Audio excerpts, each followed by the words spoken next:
I'm Pindar, the reptilian Draco. I got this shade thing in look at this. Like you see, I got the sun, and then I got the camera phone, and it's coming across my face. Now, I don't want to talk too much about solar eclipses, but if you remember solar eclipses, it's because the moon passes in front of the sun. I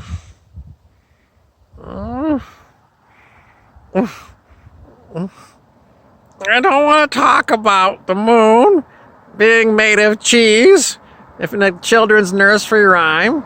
I don't want to talk about the dark side of the moon, which was the Pink Floyd album, very famous. Have a listen on YouTube for Pink Floyd, Dark Side of the Moon. And if you're on YouTube, you want to see some cool synchronicity and just bizarre, you look for The Wizard of Oz and The Dark Side of the Moon.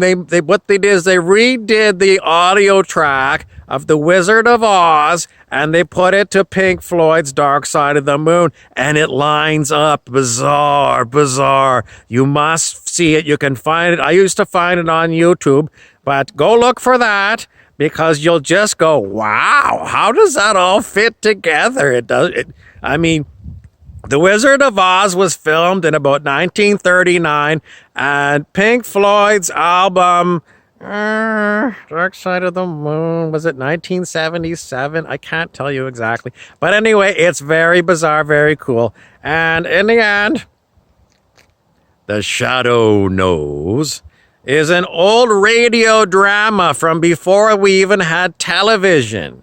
I don't know if you can find anything about The Shadow on YouTube, but take a look for The Shadow. It's an old radio drama. So in these days, without television, you just had radio shows, and it was all audio. So it was the theater of the mind. Your imagination had to give you the visuals because all you had was an audio track.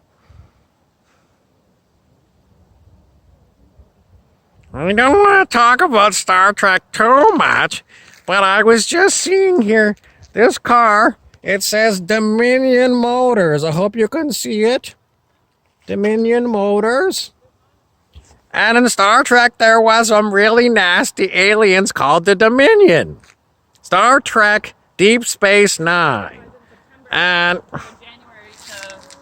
no one wants to tell you about the Dominion because, you can find it on Netflix. I don't know what's there for you because I didn't watch too much of Deep Space Nine, but it's a different kind of Star Trek. And we have a tailor called Rumpelstiltskin, who also is kind of known from the TV show Once Upon a Time, which is not as easy to find because I don't think it's on Netflix. But Rumpelstiltskin has got a tailor shop. And on Deep Space Nine, there's a Cardassian, which is a different alien species, who's usually kind of not too friendly to Earthlings.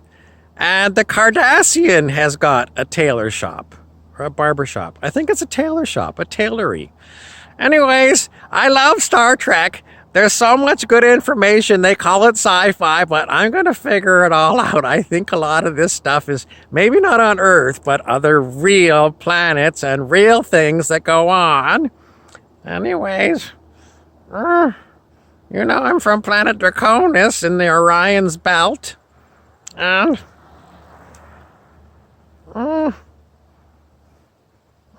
the Prince of Orion. And my father is the Emperor of Draconis, and Draconis rules planet Earth in secret, just so you know. So if you want to figure out more about it, you have to go on YouTube and listen to David Icke, I-C-K-E, because he'll tell you a lot about the reptilians. And I'm a reptilian shapeshifter, which means sometimes I'm reptilian, especially on Draconis. They prefer reptilian form. But on planet Earth, I look like a human. And David Icke talks all about that. If you want really way out stuff, he tells it he's deadpan. You understand deadpan? Deadpan is like, he'll tell you like straight up. Okay, Bob Frizzell.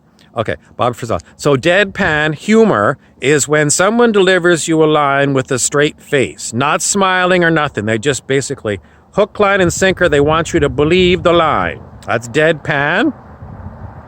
And if you don't know whether they're telling you the truth or not, remember you can use muscle testing to see if this person is telling you a fib or the truth. Thank you for watching The Reality Game.